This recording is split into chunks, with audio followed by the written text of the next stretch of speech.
Hello dear students, myself Dr. Nishi Seth. आज मैं आप लोगों से भारत की जनगणना या सेंसस ऑफ इंडिया टॉपिक पे बातचीत करूंगी। आज की क्लास का टॉपिक सेंसस ऑफ इंडिया है। ये टॉपिक बच्चों, भारत की जनगणना या census of India, this is a very important topic for any competitive exam. आप आईएएस की प्रिपरेशन कर रहे हो या स्टेट लेवल के किसी भी कंपटीशन की प्रिपरेशन कर रहे हो, एसएससी की तैयारी कर रहे हो, बैंक की तैयारी कर रहे हो, या फिर आपको बीएड क्वालिफाई करना हो, बीएड का एंट्रेंस क्वालिफाई करना हो, तो सेंसस ऑफ इंडिया एक ऐसा टॉपिक है जिससे क्वेश्चन निश्चित रूप से एग्ज़ाम में पूछे जाते हैं। सिविल सर्विसेज में बच्चों तो प्रीलिम्स में इस टॉपिक से आने वाले क्वेश्चंस का रेशियो अच्छा खासा रहता है।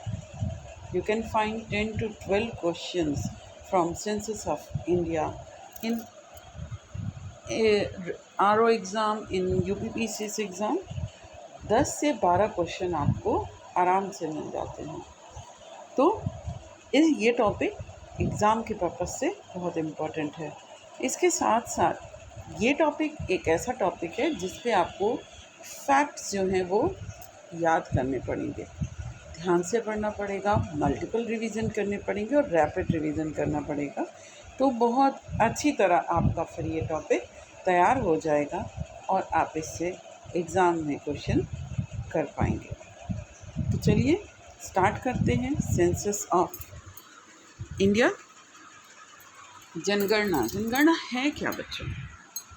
अगर हम इसके अर्थ में देखें तो किसी भी क्षेत्र विशेष मतलब किसी भी देश में, किसी भी राज्य में या किसी भी शहर में, कोई भी एरिया हो में निवास करने वाली जो जनता है, जो जनसंख्या है, उसका विभिन्न जो पहलू मतलब उनकी आय के अनुसार क्या है, उनकी आयु क्या है, उनका आर्थिक स्तर क्या है, एक परिवार में कितने महिला और पुरुष हैं, इन विभिन्न पहलुओं के साथ विस्तृत ब्यौरा या रिकॉर्ड करना ही, जो रिकॉर्ड या ब्यौरा एकत्रित किया जाता है उसे ही जनगणना कहते हैं। ठीक, मतलब किसी क्षेत्र विशेष में निवास करने वाले लोगों का विभिन्न पहलुओं के साथ विस्तृत ब्यौरा या रिकॉर्ड ही जनगणना कहलाता है। और ये एक निश्चित समय अंतराल के बाद प्रशासनिक देखरेख में सरकार के द्वारा कार्य किया जाता है। ठीक, निश्चित समय अंतराल मतलब भारत में अगर जनगणना देखेंगे आप तो हर 10 वर्ष पे जनगणना कराई जाती है। ऐसा नहीं है कि आज हुआ और फिर 1 साल बाद ये कार्य फिर से हो जाएगा। ये एक लंबा कार्य होता है, डेटा कलेक्शन में बहुत समय लगता है, इसलिए एक निश्चित समय अंतराल 10 वर्ष के बाद प्रशासनिक देखरेख में जनगणना किसी भी देश में कराई जाती है। क्या ज़रूरत है? अगर हम देखें क्यों ज़रूरी है जनगणना, तो जनगणना का जो रिकॉर्ड है वो सरकार की योजनाओं को तैयार करने, सरकार की योजनाओं की सफलता का आकलन करने और नई नीतियों को क्रियान्वित करने में मदद करता है। फॉर एग्ज़ाम्पल, हमारे देश में आपने देखा होगा कि प्रधानमंत्री सरकार मोदी की सरकार के द्वारा बेटी बचाओ बेटी पढ़ाओ योजना प्रारंभ की गई। तो ये क्यों आई ये योजना? जब जनगणना हुई उसमें ये देखा गया कि महिलाओं की संख्या पुरुषों की संख्या से बहुत कम है देश में। महिलाओं की साक्षरता दर, उनका लिटरेसी रेट जो पुरुषों की तुलना में काफ़ी कम है। तो सरकार के द्वारा बेटी बचाओ बेटी पढ़ाओ योजना लाई गई। तो उससे महिलाओं के बचाव में भ्रूण हत्या को रोकने के प्रयास किए गए, जिससे बेटर सेक्स रेशियो इंडिया में किया जा सके और फिर महिलाओं की शिक्षा का स्तर को उठाया जा सके। इसी तरीके से आप और भी देखेंगे बच्चों, अंत्योदय योजना चलती है, उज्ज्वला योजना चलती है, सरकार के द्वारा चलाई जाती है।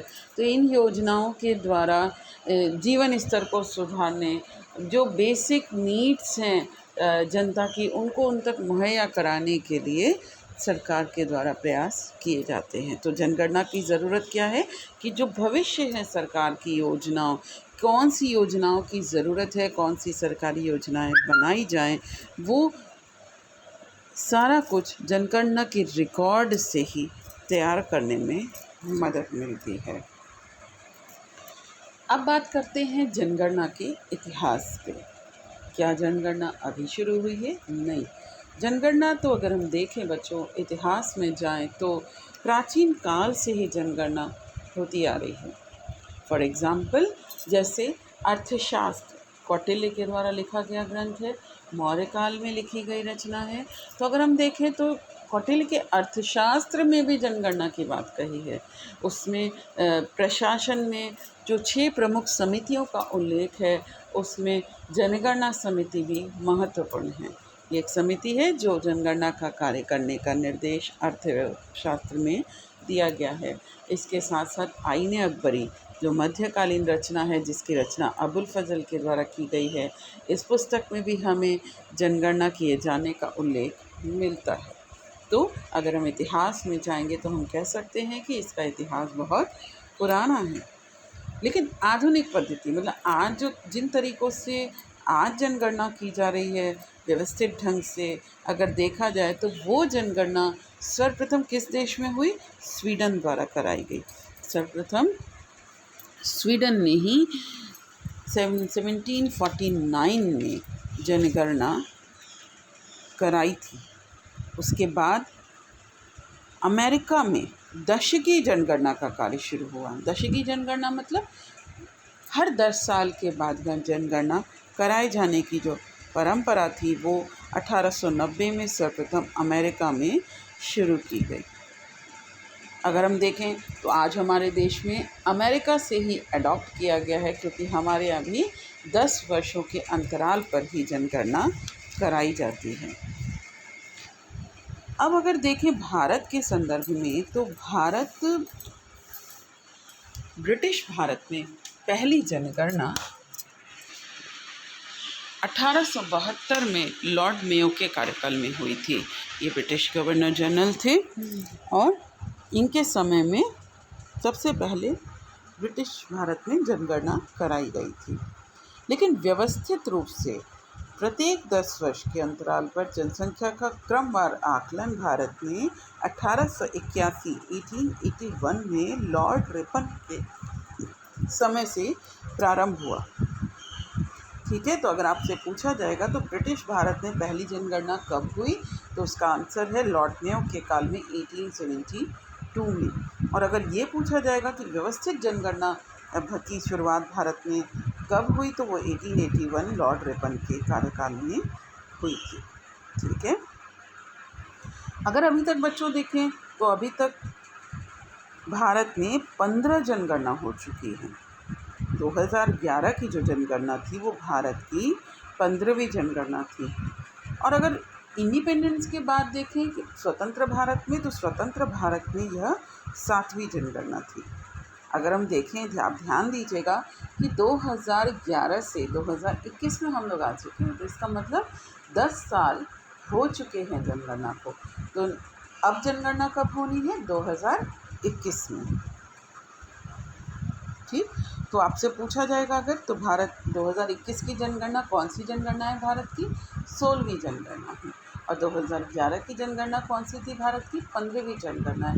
लेकिन अगर ये पूछा जाएगा कि स्वतंत्र भारत की, तो स्वतंत्र भारत की 7वीं जनगणना है 2011 की जनगणना, और 8वीं जनगणना है 2021 की जनगणना। ठीक है, 2021 में होने वाली जनगणना का आधार, उसका प्रारूप, उसका क्रियान्वयन कैसे होना है, ये सारी उसकी जो नीतियाँ, रणनीतियाँ थी 2021 की जनगणना के संबंध में, वो सब सरकार के द्वारा तैयार की जा चुकी हैं। आप सर्च करेंगे अगर जनगणना पोर्टल पे जा कर के, तो वहाँ आपको दिखेगा कि सारी तैयारियाँ हो चुकी हैं। लेकिन वैश्विक संक्रामक महामारी कोविड-19, आप सभी ग्रसित हैं इस चीज़ से, सभी लोग परेशान हैं कोविड महामारी से। तो इसके प्रकोप के कारण ही अभी भी अभी 2021 की जनगणना का कार्य शुरू नहीं हो पाया है। कुछ बेसिक क्वेश्चंस है बच्चों, उसको हमेशा याद रखिएगा। ये पॉइंट्स मैंने इन वीडियो में रिकॉर्ड किए हैं, आप इन पॉइंट्स को नोट कर लीजिएगा, ठीक है। इन पॉइंट्स से ही आपके एग्ज़ाम्स में क्वेश्चन पूछे जाते हैं। तो 2021 की जनगणना का कार्य जो था वो 2020 अप्रैल में ही शुरू होना था, लेकिन कोविड के कारण मार्च 2020 से लॉकडाउन की स्थिति बनी हुई है। लगातार देश इस महामारी से जूझ रहा है। ऐसी स्थिति में अभी जनगणना का कार्य शुरू नहीं हो पाया है। अब बात करते हैं कि जनगणना का प्रशासनिक स्वरूप क्या है भारत में। हमने इतिहास जान लिया, अब हम जानेंगे कि प्रशासनिक स्वरूप क्या है जनगणना का भारत में। तो जैसा कि आप सब जानते होंगे कि भारत का जो संविधान है, इंडियन कॉन्स्टिट्यूशन है, उसमें 3 शेड्यूल हैं, 3 सूचियाँ हैं और 7 उसमें 3 सूचियों में राज्य सूची, केंद्र सूची और समवर्ती सूची है। तो इन 3 सूचियों में ही देश के सारे जो विभाग हैं, कार्य हैं, उनका बंटवारा किया गया है संविधान में। तो अगर हम देखें तो जनगणना किसका विषय है, तो जनगणना संविधान की 7वीं अनुसूची के तहत संघ सूची में रखा गया है, ठीक है। संघ सूची, राज्य सूची और समवर्ती सूची। संघ सूची वो सूची होती है जिसमें केवल केंद्र को ही नियम बनाने का कानून अधिकार होता है। संघ सूची में दिए गए विषयों पर केवल और केवल केंद्र नियम बनाने का अधिकार रखता है। राज्य सूची में दिए गए विषयों पर राज्य को नियम बनाने का अधिकार होता है और समवर्ती सूची में केंद्र और राज्य दोनों के पास उल्लिखित विषयों पर नियम बनाने का अधिकार होता है। नियम नहीं, उस पर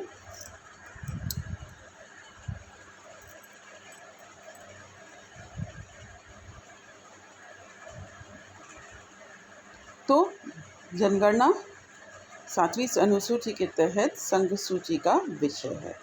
संघ सूची का विषय होने के कारण देश की जनगणना का दायित्व भारतीय संविधान के अनुच्छेद 246 में केंद्र सरकार को दिया गया है। तो आपसे अगर ये पूछा जाएगा कि किस अनुच्छेद के तहत केंद्र सरकार को भारत में जनगणना संबंधी निर्णय लेने का अधिकार है, तो उसका आंसर है बच्चों आर्टिकल 246।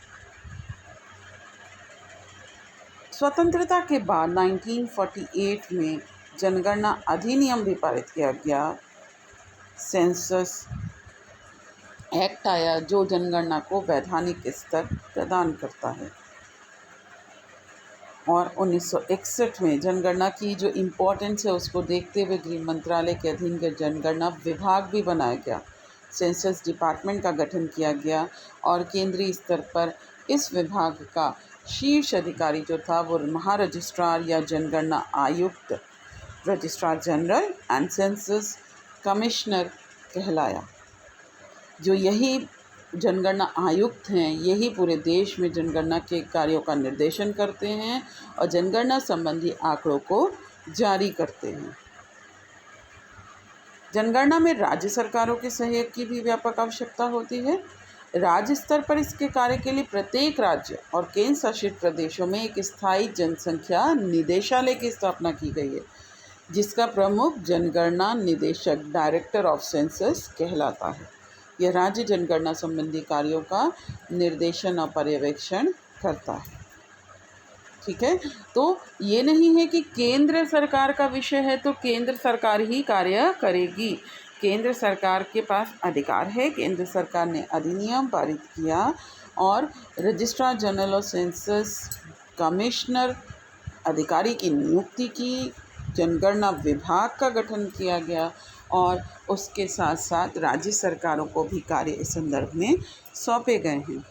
क्षेत्रीय स्तर पर देखें तो जनगणना के कार्य में सहयोग के लिए क्षेत्रीय उपनिदेशक, जिला स्तर पर जिलाधीश तथा महापालिका स्तर पर मुख्य नगर अधिकारी को जनगणना अधिकारी के रूप में कार्यभार सौंपा जाता है। फिर उसके बाद आप आएंगे तो उप जिलाधिकारी, तहसीलदार इत्यादि को जनगणना कार्य के पर्यवेक्षण और निर्देशन का कार्यभार सौंपा जाता है।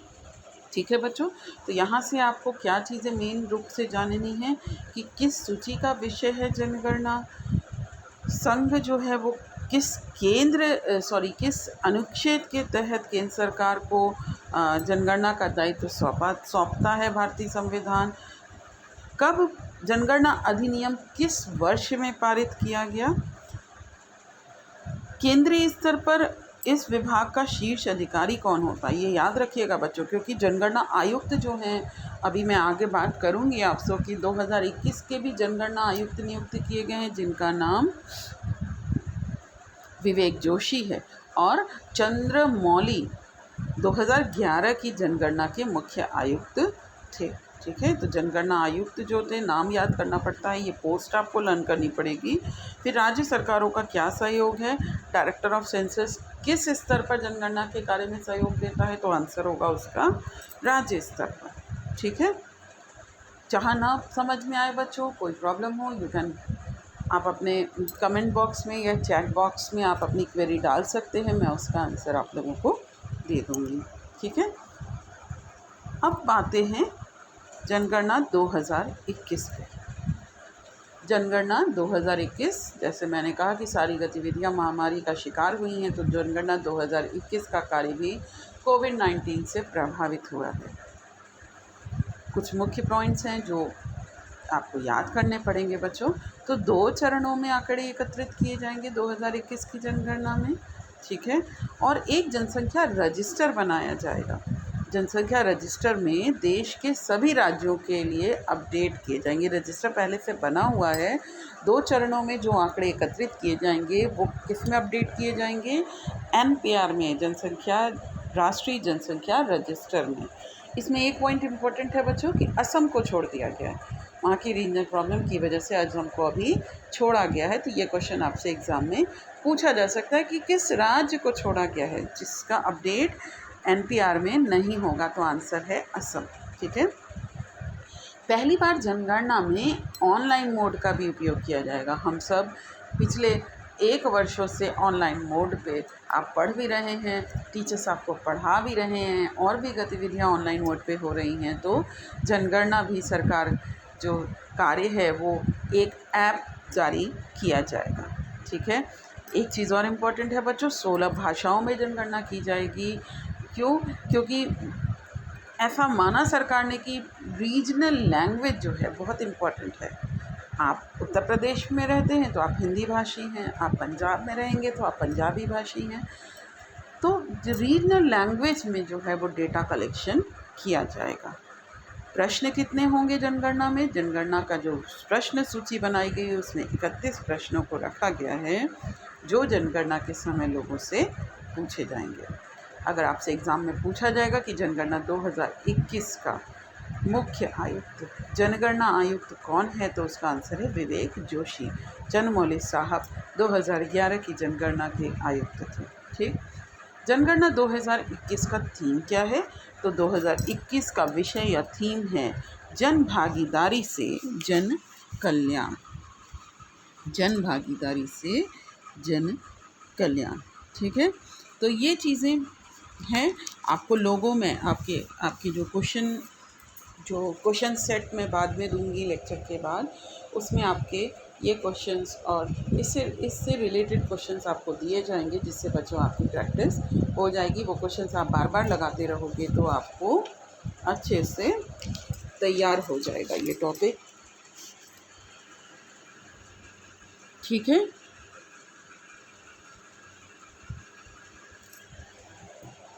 अब बच्चों, जब तक 2021 की जनगणना पूरी नहीं हो जाती तब तक आपसे जो बेसिक मैंने 2021 की सेंसस से रिलेटेड पॉइंट्स बताए हैं वो आपसे पूछे जाएंगे। वरना जब तक अभी 2021 की जनगणना का कार्य पूरा नहीं हो जाता तब तक एग्ज़ाम में आप लोगों को जनगणना 2011 के क्वेश्चंस पूछे जाएंगे। ठीक है, अब आते हैं 2011 के कुछ जनगणना के मुख्य बिंदुओं पर बात करते हैं जो आपको याद करने हैं, जो आपको समझने हैं, जिससे आपसे एग्ज़ाम में क्वेश्चन पूछे जाएंगे और आपको उसका आंसर करना है। अगर क्षेत्रफल देखो बच्चों, तो भारत का क्षेत्रफल विश्व के क्षेत्रफल का मात्र 2.4% है ना। आप सभी जानते होंगे कि भारत का क्षेत्रफल 3,24,000 है। तो भारत का क्षेत्रफल अगर हम देखें तो वो विश्व के कुल क्षेत्रफल का मात्र 2.4% है। जबकि अगर जनसंख्या की दृष्टि से देखा जाए तो भारत की जनसंख्या विश्व की कुल जनसंख्या का 17.5% है। मतलब कि विश्व में 2.4% जो एरिया है उसमें विश्व की 17.5% पॉपुलेशन जो है वो निवास करती है। तो अगर जनसंख्या की दृष्टि से हम देखें तो भारत का विश्व में चीन के बाद दूसरा स्थान है, जबकि क्षेत्रफल की दृष्टि से भारत का विश्व में स्थान 7वां है। ठीक है, अब बात करते हैं कि आज जनसंख्या की, तो हम लोग विश्व में दूसरे स्थान पर हैं जनसंख्या की दृष्टि से। 2011 की जनगणना के अंतिम आंकड़ों के मुताबिक भारत की आबादी कितनी है? 1.21 अरब यानी 121 करोड़ है, जो अमेरिका, इंडोनेशिया, ब्राज़ील, पाकिस्तान और बांग्लादेश जैसे देशों की कुल आबादी से भी अधिक है। अगर बच्चों आपसे एग्ज़ाम में पूछता है, ये सेट आपको दे देगा कि किन देशों से भारत की जनसंख्या अधिक है, तो ये कूट में आपको ये ग्रुप में करके ये दिया जा सकता है, US, Indonesia, Brazil, Pakistan, Bangladesh और चीन। तो आपको ऑड निकालना है तो भारत की जनसंख्या चीन से कम है, बल्कि इन देशों से ज़्यादा है। ठीक है, अब अगर देखें तो भारत में इन 10 वर्षों में, मतलब इन 10 वर्षों का मतलब 2001 से 2011 के दौरान 18.18 करोड़ की वृद्धि हुई है। मतलब 18 करोड़ जनसंख्या बढ़ी है पिछले दशक में, और यह वृद्धि विश्व की 5वीं सर्वाधिक जनसंख्या वाला देश ब्राज़ील से थोड़ी कम है बच्चों। तो दशक की वृद्धि दर हमारी कितनी हो गई? वृद्धि जो हमारी हुई है, दशक की वृद्धि जो हुई है, डिजिटल ग्रोथ कितनी है? 18.18 करोड़ की वृद्धि हमारे यहाँ हुई है। अब अगर बात करें कि भारत में गांव कितने हैं? भारत मूलतः गांव का देश है, आप सभी को पता है। भारत की 68.9% जनसंख्या जो है वो गांव में निवास करती है। और देश में कुल कितने गांव हैं बच्चों? तो 6,40,930 गांव हैं। ये हमेशा पीछे से पूछता है, भारत में गांव की संख्या कितनी है? तो इसको याद कर लीजिए बच्चों, 6,40,930 लाख ग्राम हैं भारत में, जहां देश की 68.9% जनसंख्या निवास करती है। अब बात करते हैं 2011 के कुछ अन्य आंकड़ों पे।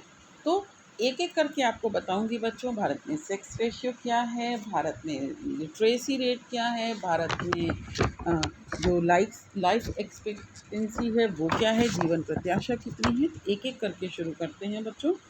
2011 की अंतिम जो आंकड़े आए उसके अनुसार देश में जो सेक्स रेशियो या लिंगानुपात है वो 943 है, जो दिखाता है कि भारत में पुरुषों की अपेक्षा स्त्रियों की संख्या कम है। लिंगानुपात क्या है, यहीं पे आप लोगों को समझा देती हूँ। प्रति 1000 पुरुषों की संख्या पर जो स्त्रियों की संख्या होती है उसे ही हम लिंगानुपात कहते हैं। ठीक है, तो भारत में कितनी है लिंगानुपात 2011 की जनगणना के अनुसार?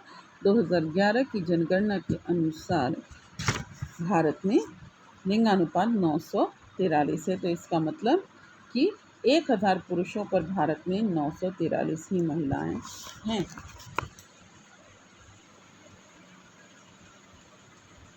अब अगर देखें कि लिंगानुपात की दृष्टि से सबसे ज़्यादा लिंगानुपात किस राज्य में है, तो सर्वाधिक लिंगानुपात केरल में है, जहाँ पे ये महिलाओं के फेवर में है। आपने देखा 1084 मतलब 1000 पुरुषों पे 1084 महिलाएं हैं केरल में।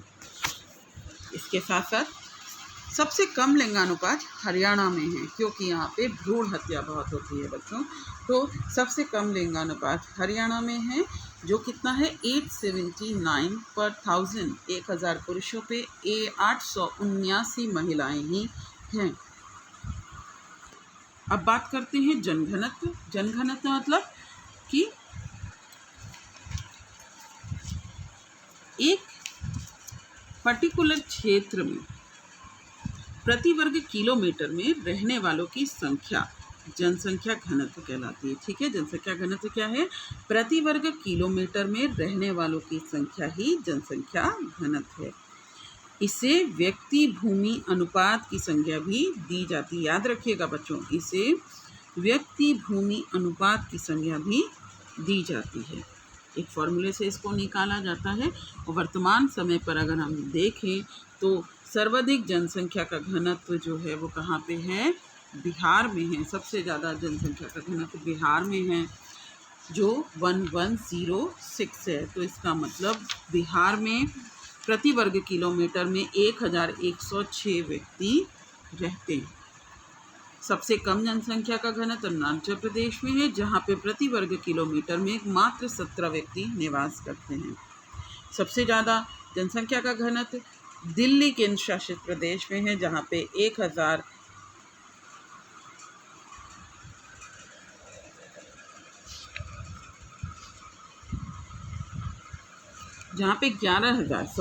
11,320 व्यक्ति प्रति वर्ग किलोमीटर में निवास करते हैं। जबकि सबसे कम जो जनसंख्या का घनत्व केंद्र शासित प्रदेश में है वो है अंडमान निकोबार में। तो बच्चों क्वेश्चन यही आप लोगों से पूछ सकता है एग्जाम में कि सबसे ज़्यादा जनसंख्या का घनत्व किस राज्य में है? तो आंसर है बिहार। कितना है ये याद रखिएगा।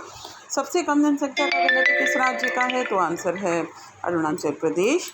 सबसे ज़्यादा किस केंद्र शासित प्रदेश का जनसंख्या का घनत्व है? आंसर है दिल्ली। और सबसे कम केंद्र शासित प्रदेश जहां जनसंख्या का घनत्व सबसे कम किस केंद्र शासित प्रदेश में है? तो आंसर है अंडमान निकोबार। ठीक है, क्लियर है? आपको ये आंकड़े याद करने पड़ेंगे बच्चों, लेकिन आप अगर ध्यान से पढ़ोगे ना बच्चों तो कुछ चीज़ें आपको बहुत क्लियर हो जाएगी कि अगर जहाँ लोग पढ़े लिखे हैं वहाँ पे सेक्स रेशियो ज़्यादा होगा। अभी आप देखेंगे कि केरल की साक्षरता दर भी ज़्यादा है। पढ़े लिखे लोग हैं वो भ्रूण हत्या नहीं करेंगे। चीज़ें हैं तो कुछ चीज़ें कंपैरेटिव स्टडी करके भी आप देखेंगे तो आपको चीज़ें जल्दी लर्न हो जाएंगी। यहाँ पे जनसंख्या घनत्व की दृष्टि से आपने राज्यों केंद्र शासित प्रदेश तो देख लिया। अब आपसे अगर ये पूछा जाएगा कि भारत का जनसंख्या का घनत्व 2011 की जनगणना के अनुसार कितना है? तो उसका आंसर है 382। मतलब भारत में प्रति वर्ग किलोमीटर में 382 जनसंख्या निवास करती है। भारत का जनसंख्या का घनत्व 382 है, जो पिछले 10 वर्षों में 57 की संख्या में बढ़ गया है। ठीक है, अब बात करते हैं साक्षरता की। साक्षरता मतलब क्या है? साक्षरता मतलब पढ़े लिखे लोग। भारत में ये माना गया कि जो व्यक्ति किसी भी भाषा में लिख या पढ़ सकता है उसकी आयु 5 वर्ष या उससे ऊपर है, उसे साक्षर व्यक्तियों की श्रेणी में शामिल किया जाएगा। ठीक है, 1981, 1991, 2001 और 2011 की जो जनगणना हुई थी उसमें साक्षरता दर की गणना में 7 वर्ष या उससे अधिक आयु के व्यक्तियों को सम्मिलित किया गया है। ठीक है, पहले क्या था? 5 वर्ष या उससे ऊपर के व्यक्ति जो लिख पढ़ सकते हैं किसी भी भाषा में भारतीय, वो साक्षर कहलाएंगे। लेकिन ये ध्यान रखिएगा अभी आयु बदल दी गई है। वो आयु क्या कर दी गई? 7 वर्ष या उससे अधिक कर दी गई है। ठीक है, तो 2011 की जो अगर हम देखें जनगणना तो उसमें साक्षरता दर भारत की 73% है। बच्चों हमेशा पूछता है कि साक्षरता दर भारत की 2011 के आंकड़ों के अनुसार कितनी है? तो साक्षरता दर 73% या 73% लोग यहाँ पे पढ़े लिखे हैं, जिसमें पुरुष जो हैं वो 80%, 80.9% पढ़े लिखे हैं। महिला साक्षरता जो है, लिटरेसी रेट विमेंस का जो है वो 64.6% है। ये लर्न कर लीजिएगा, ठीक है। अब अगर देखा जाए तो कहाँ पे लिटरेसी रेट ज़्यादा है, तो साक्षरता की दृष्टि से अगर हम देखें तो सर्वाधिक साक्षरता केरल में है, सबसे कम साक्षरता बिहार में है, कम पढ़े लिखे लोग बिहार में हैं। सर्वाधिक केंद्र शासित प्रदेश जहाँ पे साक्षरता दर ज़्यादा है वो लक्षद्वीप है। न्यूनतम साक्षरता दर दादरा नागर हवेली केंद्र शासित प्रदेश में है। ये आंकड़े हैं बच्चों, इसको आपको याद करना है। अब अगर हम देखें तो क्षेत्रफल की दृष्टि से अगर बच्चों देखा जाए तो सबसे बड़ा राज्य कौन सा है? क्षेत्रफल की दृष्टि से सबसे बड़ा राज्य उत्तर प्रदेश है। सबसे छोटा राज्य क्षेत्रफल की दृष्टि से सिक्किम है। सब क्षेत्रफल की दृष्टि से आई रिपीट, जनसंख्या की दृष्टि से, जनसंख्या की दृष्टि से अगर हम देख रहे हैं, मतलब जनसंख्या की दृष्टि का मतलब यहाँ पे है कि किस राज्य की जनसंख्या ज़्यादा है। तो जनसंख्या की दृष्टि से सबसे बड़ा राज्य उत्तर प्रदेश, जिस प्रदेश में हम लोग निवास करते हैं वहाँ भारत की सबसे ज़्यादा जनसंख्या निवास करती है। जनसंख्या की दृष्टि से सबसे छोटा राज्य सिक्किम है, मतलब सिक्किम में सबसे कम जनसंख्या है भारत में। सबसे ज़्यादा जनसंख्या वाला केंद्र शासित प्रदेश दिल्ली है। सबसे छोटा जनसंख्या की दृष्टि से केंद्र शासित प्रदेश लक्षद्वीप है, ठीक है। ये क्वेश्चन बच्चों पूछा जाता है कि सर्वाधिक जनसंख्या वाला राज्य कौन सा है, सर्वाधिक अल्प जनसंख्या वाला राज्य कौन सा है, सबसे अधिक जनसंख्या वाला केंद्र शासित प्रदेश कौन सा है, और सबसे कम जनसंख्या वाला केंद्र शासित प्रदेश कौन सा है। पीसीएस वगैरह में तो नीचे मैंने ये दे दिया है बच्चों कि जनसंख्या की दृष्टि से शीर्ष 5 राज्य कौन से हैं, ये आपसे पूछा जाता है। तो आपको याद कर लेना है, उत्तर प्रदेश, महाराष्ट्र, बिहार, पश्चिम बंगाल और आंध्र प्रदेश, ये शीर्ष 5 राज्य हैं जहाँ की जनसंख्या सर्वाधिक है। ये घटते क्रम में लिखा है, सर्वाधिक उत्तर प्रदेश, फिर महाराष्ट्र, बिहार, बंगाल और आंध्र प्रदेश, ठीक है बच्चों। इसको आपको लर्न करना पड़ेगा। साक्षरता मैंने बता दिया है आप लोगों को कि कितनी है। भारत की 73% जनसंख्या साक्षर है, पुरुष 80.9% साक्षर है और महिलाएं 64.6% महिलाएं साक्षर हैं, ठीक है बच्चों। तो ये सारे इम्पोर्टेंट पॉइंट्स हैं जो आपको जनसंख्या से, जनगणना से संबंधित आंकड़ों से निकाल के याद करने हैं, तैयार करने हैं। इसमें से आपके क्वेश्चन एग्ज़ाम में आपसे पूछे जाएंगे और आप उसको कर पाएंगे, ठीक है। एक चीज़ और आप लोगों को बतानी है बच्चों कि मानव विकास सूचकांक, मतलब कि महिलाओं मानव विकास, ह्यूमन डेवलपमेंट की जो बात की जाती है वो मानव विकास सूचकांक भारत में तैयार किया जाता है। तो भारत में अगर मानव विकास सूचकांक 2011 की दृष्टि से देखोगे बच्चों, तो भारत में जीवन प्रत्याशा मतलब लाइफ एक्सपेक्टेंसी, महिलाएं कितना जीवित रहती हैं भारत में किस आयु तक, एक एवरेज है, और पुरुष कितना जीवित रहते हैं। तो जीवन प्रत्याशा भारत में पुरुषों की 65.8 ईयर है और महिलाओं की 69.3 ईयर है। ये बच्चों एग्ज़ाम में पूछता है। और टोटल लाइफ एक्सपेक्टेंसी इंडिया में 67.9 वर्ष है, मतलब कि एक एवरेज में पुरुष 65.8 वर्ष तक जीवित रहता है, महिला 69.3 वर्ष तक जीवित रहती है, और एक एवरेज जो इंडिया की जीवन प्रत्याशा या लाइफ एक्सपेक्टेंसी है वो 67.9 ईयर है। इसको लिख लीजिए बच्चों, ये आपसे एग्ज़ाम में पूछा जाएगा तो आप कर पाएंगे, ठीक है। और भी आंकड़े हैं बच्चों, उसको मैं आप लोगों को पीडीएफ में प्रोवाइड करा दूँगी और क्वेश्चंस हिंदी इंग्लिश दोनों में दे दूँगी। आप जितनी बार प्रैक्टिस करोगे आपकी सेंसस से रिगार्डिंग तैयारी हो जाएगी। Wish you good luck for your all exam. आपके सारे आने वाले एग्ज़ाम्स के लिए आप लोगों को गुड लक बच्चों। और किसी की भी कोई क्वेरी हो तो आप उसको कमेंट बॉक्स में बताइए, मैं उसका आंसर करूँगी। और इसके साथ ही मैं अपना सेंसस से रिलेटेड लेक्चर यहीं पे ख़त्म करती हूँ। Thank you.